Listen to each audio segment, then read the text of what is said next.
আল্লাহর হাবিব সাল্লাল্লাহু আলাইহি ওয়াসাল্লাম বলেন, রাইসুল মুফাসসিরিন হযরত আবু হুরায়রা রাদিয়াল্লাহু তাআলা আনহু থেকে মর্মে হাদিস এসেছে।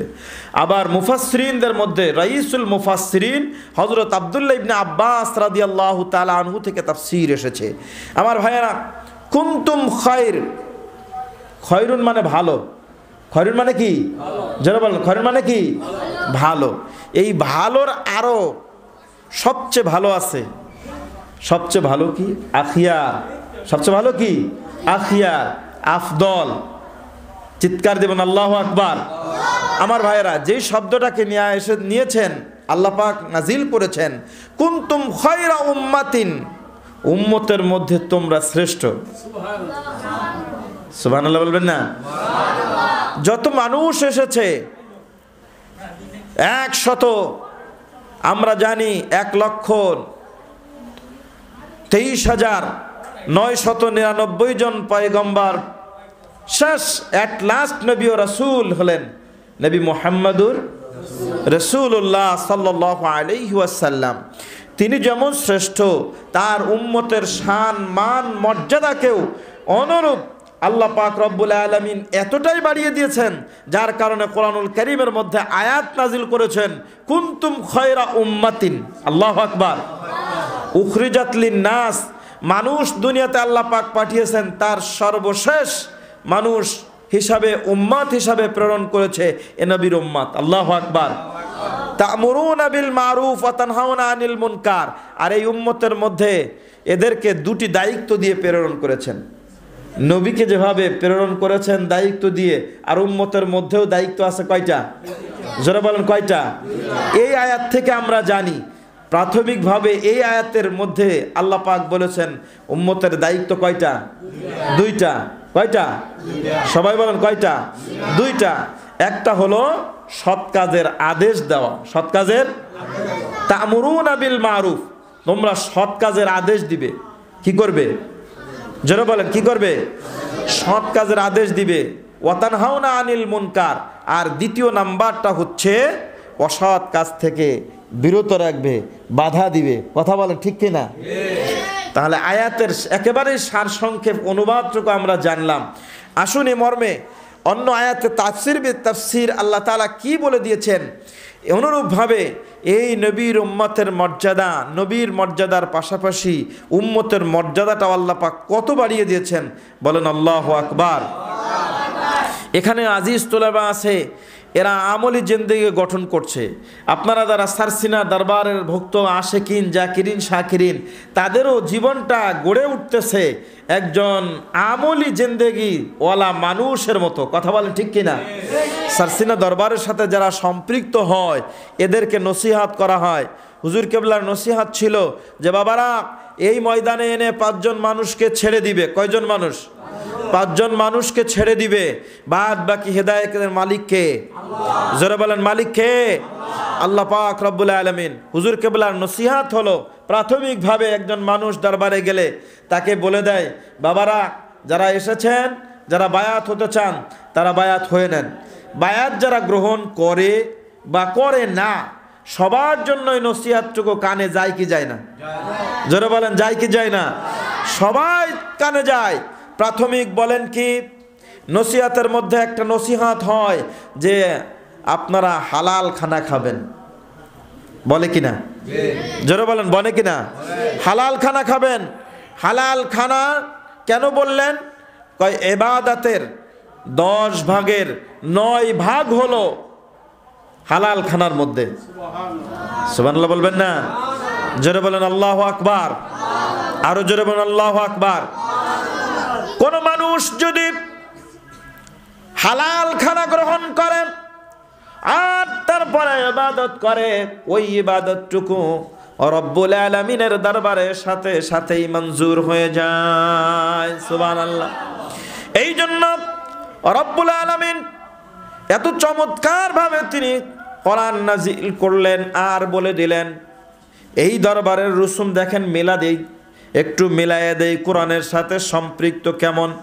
একজন মানুষ যদি প্রকৃত আল্লাহর মাহবুব হতে চায়, ভালো মানুষ হতে চায়, হুজুর কেবলার প্রাথমিক নসিহাত হলো ও বন্ধুরা আমার, ইবাদত করবেন, ইবাদতের 10 ভাগের 9 ভাগ হালাল খানার মধ্যে। কিসের মধ্যে? জোরে বলেন কিসের মধ্যে? হালাল খানার মধ্যে। এরপরে আপনি ইবাদত করবেন, ওই ইবাদতে মজা পাওয়া যায়, ওই ইবাদতে তৃপ্তি পাওয়া যায়। বন্ধুরা আমার, এরপরে যখন আপনি মুরিদ হলেন বা হন নাই, হুজুর কেবলার নসিহাত হলো সকাল সন্ধ্যা 300 বার করে জিকির করবে। কি করবে? জোরে বলেন কি করবে? আরো জোরে বলেন কি করবে? জিকির করবে। যেই মানুষটা সকাল সন্ধ্যা 24টা ঘন্টার মধ্যে 300 বার করে জিকির করে, ওই জিকিরের দরুন তার অন্তরের সমস্ত কৃপু, যত প্রকার ময়লা আছে, সকল কিছু দূরীভূত করে দেন কে? আরো জোরে বলেন কে? মাগরিবের পরে জিকিরের নসিহত শুনেছেন, তাসবিহ বলেছেন, সুবহানাল্লাহ, আলহামদুলিল্লাহ, আল্লাহু আকবার, এই তাসবিহগুলা পাঠ করার কথা বলছে কিনা? আর দরবারের তালিম হলো সকাল সন্ধ্যা 300 বার করে নফি ইসবাতের জিকির করবে। কতবার? জোরে বলেন কতবার? 300 বার যদি জিকির করে, ওই মানুষটার অন্তর থেকে সকল প্রকার ময়লা দূরীভূত হয়ে যায়। সুবহানাল্লাহ।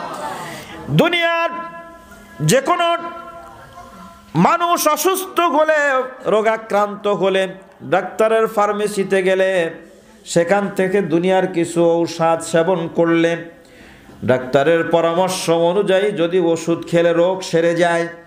এবার বুঝুন, অন্তর নামক যেই বস্তুটা, কলব নামক যেই বস্তুটা আছে, ওই বস্তুর মধ্যে মরিচিকা পড়ে যায়, নষ্ট হয়ে যায়, ময়লা পড়ে যায়। ওই ময়লাটা দূরীভূত করার জন্য দুনিয়ার কোনো ফার্মেসি নাই, দুনিয়ার কোনো ডাক্তারের চেম্বার নাই। যেই চেম্বারে গিয়ে আপনি যদি বলেন, পরামর্শ চান, আমার কলব নামক বস্তুর উপরে ময়লা পড়েছে, সেটাকে আমি পরিষ্কার করতে চাই, আমাকে একটা প্রেসক্রিপশন করে দেন, আছে নাকি? জোরে বলেন আছে নাকি? কোথায় প্রেসক্রিপশন আছে? এর প্রেসক্রিপশন হলো, যদি কোনো মানুষ তার অন্তরে ময়লা পড়ে যায়, অন্তরটা যদি মরিচিকা ধরে যায়, ওই মরিচিকা দূর করার জন্য আল্লাহ পাকের কোরআনের দ্বারস্থ যদি কোনো মানুষ হয়, আল্লাহ পাক রব্বুল আলামিন বলে দিয়েছেন, উযকুরুল্লাহ যিকরান কাসীরা ওয়াসাব্বিহুহু বুকরাতাও ওয়া আসীলা। সকাল এবং সন্ধ্যা অধিক পরিমাণে জিকির যদি কোনো মানুষ করে, ওই মানুষটার অন্তরটা পরিষ্কার হয়ে যায়। কেমন ভাবে পরিষ্কার হয়? বন্ধুরা আমার, হুজুর কেবলা নসিহত করলেন 300 বার জিকির করবে। কতবার? জোরে বলেন কতবার? 300 বার জিকির করবে। আর জিকির করলে অন্তরটা প্রশান্তি হয়। কিভাবে প্রশান্তি হয়? আসুন কোরআনের পাতায় ফিরে যায়। রব্বুল আলামিন বলেন, যদি কোনো মানুষ তার অন্তরের ময়লাটা দূরীভূত করতে চায়, কলব নামক বস্তুটা পরিষ্কার করতে চায়, আল্লাহ পাক এ বিষয়ে বলে দিয়েছেন, আল্লাযীনা আমানু ওয়া তাতমাইন্নু কুলুবুহুম বিযিকরিল্লাহ। আলা বিযিকরিল্লাহি তাতমাইন্নুল কুলুব। আওয়াজকে এক করে বলুন আল্লাহু আকবার। জিকির নামক বস্তুর দ্বারা অন্তর প্রশান্তি পাওয়া যায়। আল্লাহু আকবার। কিসের দ্বারা প্রশান্তি পাওয়া যায়? কিসের দ্বারা প্রশান্তি পাওয়া যায়? জিকিরের দ্বারা অন্তর প্রশান্তি পাওয়া যায়। তাহলে হুজুর কেবলার নসিহত হলো 300 বার জিকির। কতবার? প্রথম নসিহত দিলেন ইবাদতের 10 ভাগের 9 ভাগ কিসের মধ্যে? জোরে বলেন কিসের মধ্যে? তাহলে এবার উদাহরণ নেন, দৃষ্টান্ত স্বরূপ একটা তসবির দানা আপনি একটা একটা করে একটা মালা গাঁথবেন। তসবির দানার ওই মালা গাঁথার প্রারম্ভিক একটা যদি গিট দেওয়া যায়, কি দেওয়া যায়? গিট দেওয়া যায়, একটা গিরে দেওয়া যায়। যতগুলা দানা তসবির ওই রশির মধ্যে আপনি দিবেন, সকল দানাগুলা রশির মধ্যে থাকবে কিনা ভাই? জোরে বলেন থাকবে কিনা? কিন্তু রশিতে যদি আপনি প্রারম্ভিক যদি আপনি গিট না দেন, গিরা না দিয়ে দেন, যতগুলোই দানা আপনি সুতার মধ্যে দিবেন, ওই সুতা ধরে উঁচা করার সাথে সাথে একটার পর একটা টপ টপ করে পড়ে যাবে কিনা? জোরে বলেন যাবে কিনা? একটা দানা আর ওই রশিতে থাকবে না, সব দানাগুলা পড়ে যাবে। অনুরূপভাবে কোনো মানুষ যদি আল্লাহ পাকের গোলামি করতে চায়, আল্লাহর প্রিয় মাহবুব হতে চায়, তাহলে ওই মানুষটার প্রারম্ভিক করণীয় হলো ইবাদতের 10 ভাগের 9 ভাগ হালাল খানা খাওয়া। আর তারপরে যদি ইবাদত করে, ওই ইবাদত যা করবে তার মাধ্যমে অন্তরটা প্রশান্তি পাবে। কথা বলেন ঠিক কিনা? আরো জোরে বলেন আল্লাহু আকবার, আরো জোরে বলেন আল্লাহু আকবার।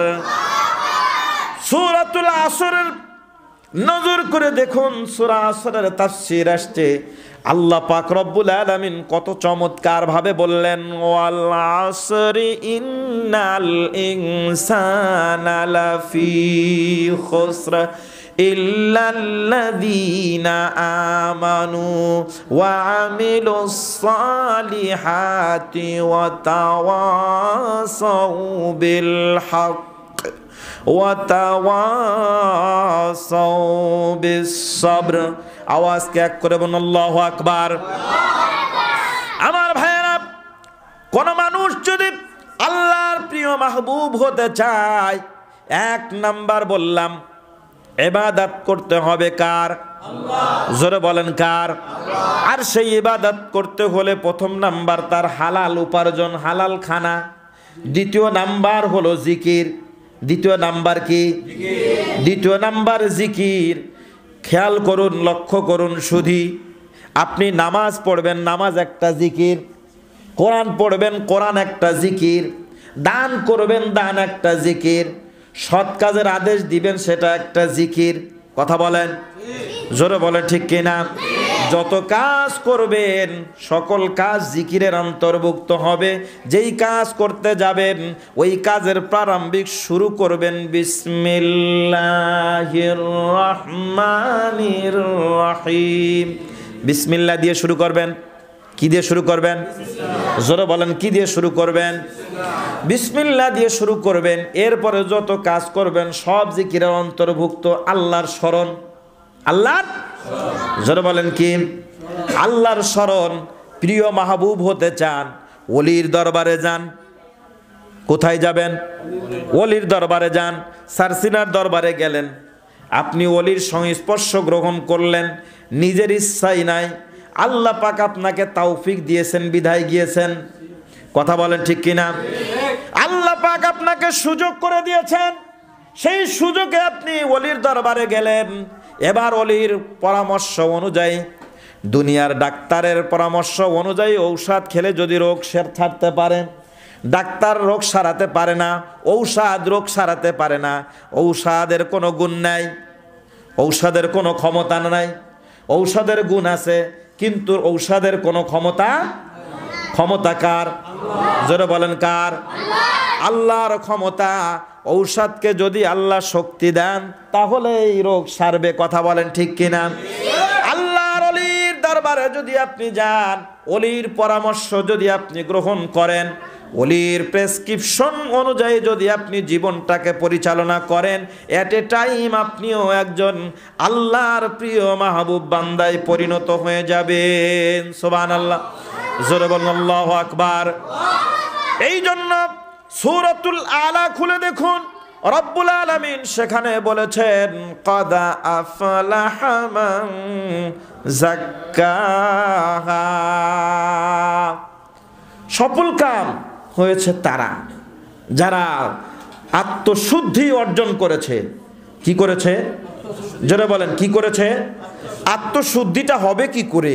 আত্মশুদ্ধি তো অর্জন করা হবে জিকিরের মাধ্যমে। কিসের মাধ্যমে? আত্মশুদ্ধি তো অর্জিত হবে হালাল খানার মাধ্যমে। কথা বলেন ঠিক কিনা? আরো জোরে বলেন ঠিক কিনা? আমার ভাইয়েরা, আশেপাশে কোথাও গোলক চলছে মনে হয়। গোলপ জ্বালানো আছে। কয়েল কোথায়?